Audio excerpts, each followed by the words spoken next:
குருதேவா, இப்போ ராமரும் லக்ஷ்மணரும் எங்கே போய் கொண்டிருப்பார்கள்? அவர்கள் இருவரும் விஸ்வாமித்திரரோடு அங்கவனத்தை கடந்து சென்றிருப்பார்கள்.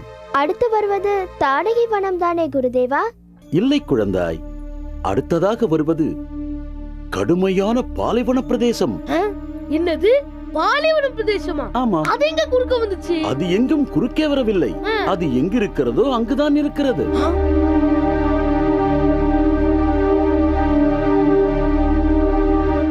பசுஞ்சோலையாக இருந்த அந்த பூமியை பாலைவனமாக்கியவளே அந்த தாடகைதான். இப்படி குருதேவா? இயக்கர் குலத்தில் சுகேது என்று ஒரு நல்லவன் இருந்தான். அவன் புத்திர பாக்கியத்திற்காக பிரம்மாவை நோக்கி தவம் இருந்தான். அப்போது அவன் முன் தோன்றிய பிரம்மா, உனக்கு ஆண் வாரிசு கிடையாது, ஒரே ஒரு பெண் குழந்தைதான் பிறக்கும், அவளும் பிற்காலத்தில் அசுரபலம் பொருந்தியவளாக இருப்பாள் என்று கூறி மறைந்தார். அப்படியே ஒரு பெண்ணும் பிறந்தது. அது வலிமை உள்ள அரக்கியாக வளர்ந்தது. அந்த அரக்கிதான் தாடகை.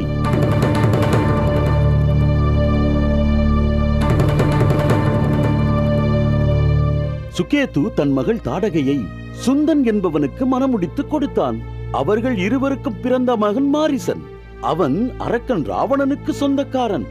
கணவன் சுந்தன் இறந்த பிறகு ஆற்றாமையால் அந்த தாடகை தனது மகன் மாரிசனோடு சேர்ந்து போட்ட வெறியாட்டத்தின் விளைவுதான் அந்த பாலைவனம். இப்படித்தான் பாலைவனம் உருவாச்சா? ஆமாம். அதுவரையில் கொடியவர்களாக மட்டுமே நடமாடி வந்தவர்கள் ஒரு முறை அகத்தியரிடம் அட்டகாசம் செய்ய போக அவர் கடும் கோபம் கொண்டு இருவரையும் மாமிச பட்சினியாகும்படி சபித்து விட்டார். அன்றிலிருந்து மனிதர்களை மட்டுமல்ல, உயிருள்ள எல்லாவற்றையும் அடித்து உண்ண ஆரம்பித்து விட்டார்கள் அந்த பாவிகள். அதுவும் கூட பாலைவனம் உருவாவதற்கு ஒரு காரணமாகிவிட்டது. இப்படிப்பட்ட பாலைவன பிரதேசத்தில் ராம லட்சுமணரோடு இன்று இரவு கடக்கும் விஸ்வாமித்திரர் நாளை பௌர்ணமி அன்று அந்த தாடகை வனத்தில் தமது வேள்வியை துவக்குகிறார். அதை தடுக்க வரும் அந்த தாடகையை ராமரும் லட்சுமணரும் எப்படி தடுக்கிறார்களோ, என்ன செய்ய போகிறார்களோ, எனக்கு ஒன்றும் புரியவில்லை.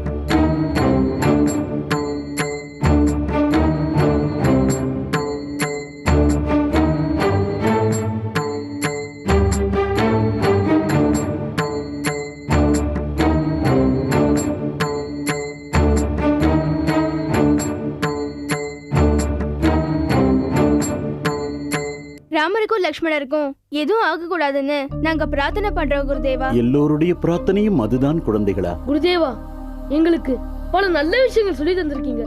ரொம்ப நன்றி குருதேவா. ஆமா குருதேவா, நாங்க உங்களை எப்பவும் மறக்க மாட்டோம். அப்ப நாங்க வரோம் குருதேவா. நன்று, சென்று வாருங்கள். நாளை மீண்டும் சந்திக்கலாம். வரோம்.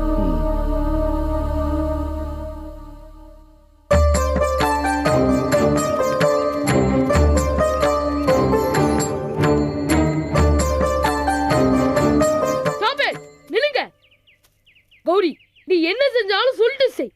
குருதேவர் கதை சொல்லி முடிச்சக்கு அப்புறம் தலையாட்ட வாங்கன்னு சைகை செஞ்ச. திடீர்னு ஆசிரமத்துல இருந்து சொல்லாம கொல்லாம காட்ட கூட்டின்னு வந்துட்ட. நீ என்னதான் செய்ய போற அது சொல்லு. பாலு, இப்ப விளக்கமா பேசுறதுக்கு நேரமே இல்ல. நாம இப்பவே ராமர் தாடகையை வதை செய்யற இடத்துக்கு போயாகணும். அவ்வளவுதான், வாங்க.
விஸ்வாமித்ரர் யாகம் பண்ணிட்டு இருக்காரு.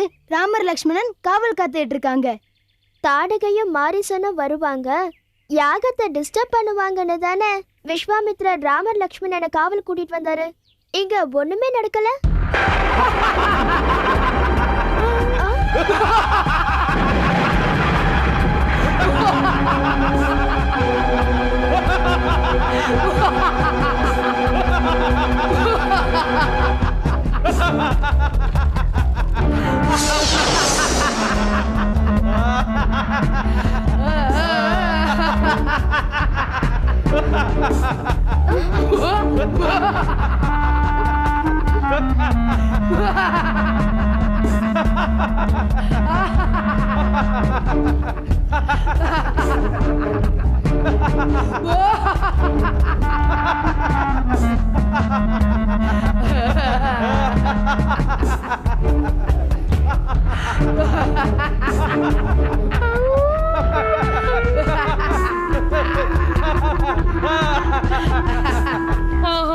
இப்படி கர்ண கொடூரமா சிரிக்குதுங்களே, இதான் மாரிசனும் தாடகியுமா?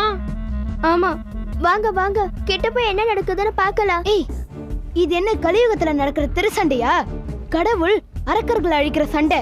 கிட்ட போன நீயும் காலி ஆயிடுவ, பேசாம இரு. ஆமா ஆமா, இங்கே இருந்து பார்த்தா போதும்.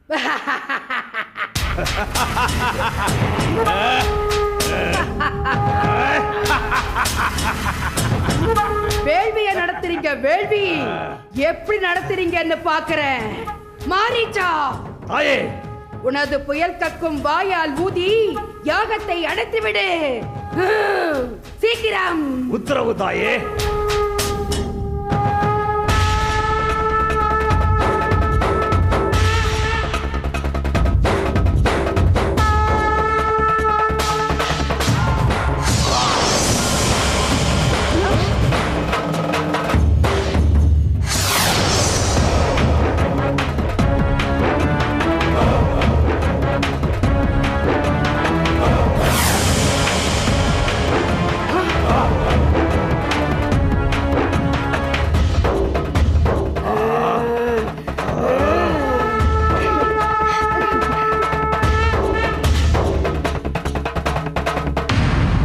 வேள்வியை சுற்றி அரண் அமைத்து விட்டீர்களா? இப்பொழுது அரண் என்ன ஆகிறது என்று பாருங்கள்.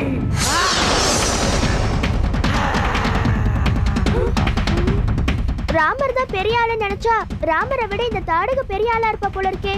ஆமா ஆமா, இந்த தாடகையை பார்த்தா அப்படியே சொர்ணாக்கா மாதிரியே தெரியுதா?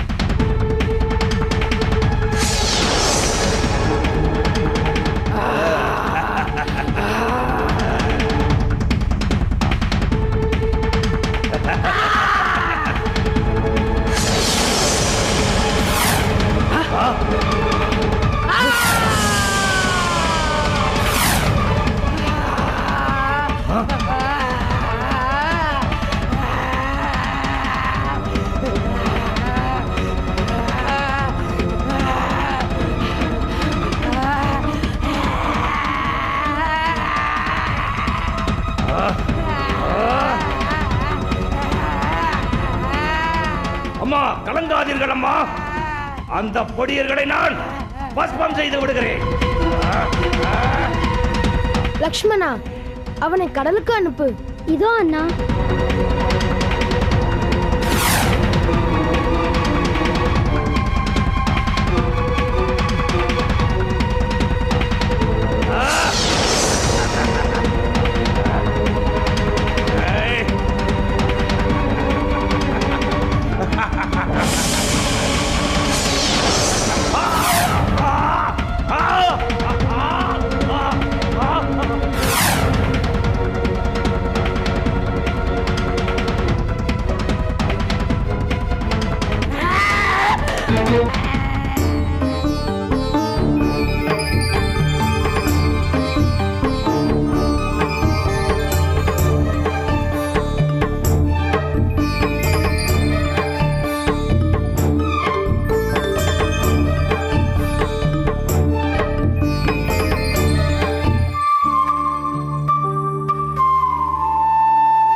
மகர்ஷிகளே, தாடகையின் பலத்தை பாதியாக குறைத்து மாரிசனை கடலில் போட்டு விட்டோம். தாடையையும் இமயமலைக்கு அப்பால் தூக்கி போட்டு விடலாமா குருவே? கூடாது, கூடவே கூடாது. அவளை உயிரோடு விடவே கூடாது. லோகக்ஷேமம் கருதி நீ அவளை கொன்று விடுவதே நல்லது. கொல்வதா? என்ன சொல்கிறீர்கள் குருதேவா? தாடகை என்னதான் கொடியவளாக இருந்தாலும் அவள் ஒரு பெண் அல்லவோ?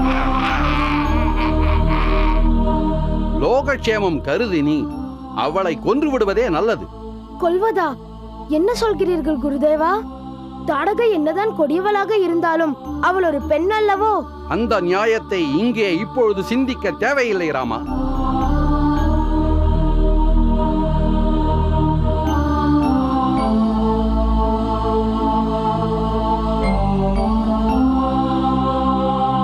என்ன யோசிக்கிறீர்கள்? அச்சம், மடம், நாணம், பயிர்ப்பு ஆகிய உயரிய குணங்களை கொண்டவள்தான் பெண். ஆனால் அகங்காரம், ஆணவம், அரக்க குணம் கொண்ட இவளா பெண்? பெண் ஆக்க சக்தியே தவிர அழிவு சக்தி கிடையாது. ஆனால் இந்த தாடகைக்கு அழிவை தவிர வேறு எதுவுமே தெரியாது. தாடகையை கொன்றால் அது கொலையும் அல்ல, வேறு ஒரு புதிய செய்தியும் அல்ல. இதற்கு ஏற்கனவே நிறைய முன்னுதாரணங்கள் இருக்கின்றன.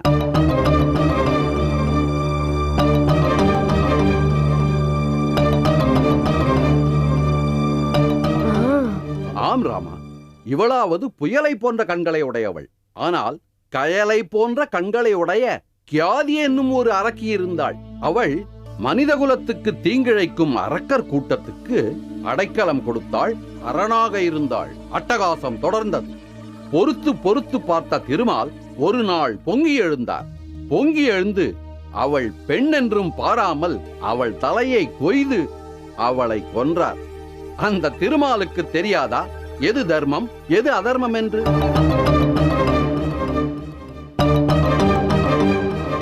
ஈரேழு உலகங்களில் படைக்கப்பட்ட அத்தனை உயிர்களும் தான் புசிப்பதற்காகத்தான் என்று கருதி அதகளப்படுத்தி கொண்டிருந்தாள் குமுதி என்ற ஒரு அரக்கி. அவளை பெண் என்றும் பாராமல் இந்திரன் தன் வஜ்ராயுதத்தால் கொன்றான். இது தர்மமா அதர்மமா? உலகில் ரத்தமும் நிணமும் இருப்பதே தான் புசிப்பதற்காகத்தான் என்று பசித்திருந்தாள் பூதகி. அவள் வீரேசனின் மகள் மந்தரை. அவளையும் இந்த உலகை ரட்சிப்பதற்காக இந்திரன் தான் கொன்றான். இது தர்மமா அதர்மமா? அழிவு சக்திகள் ஆணாக இருந்தாலும் பெண்ணாக இருந்தாலும் அழிக்கப்பட வேண்டும். அதுதான் நீதி, அதுதான் சத்தியம். அந்த சத்தியத்தின் பேருருவாக நிற்கும் உனக்கு தாடகையை அழிக்க தயக்கம் வேண்டாம் ராமா. எடுவில்லை, தொடு நாணை, விடு அம்பை, தாடகை தவிடுபொடியாகட்டும்.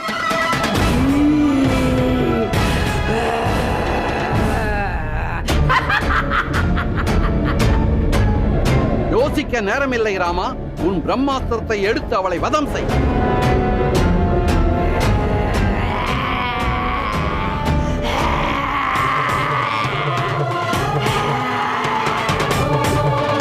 ஏ ராமா, அற்பச் சிறுவனே, முனிவன் பேச்சை கேட்டு என்னையே அழிக்க பார்க்கிறாயா? அது உன்னால் முடியாதுடா.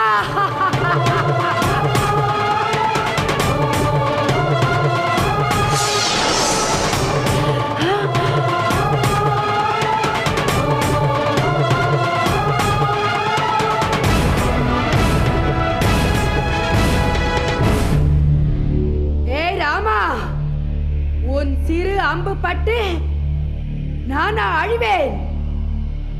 உன்னை அழிக்கிறேன் பாரடா.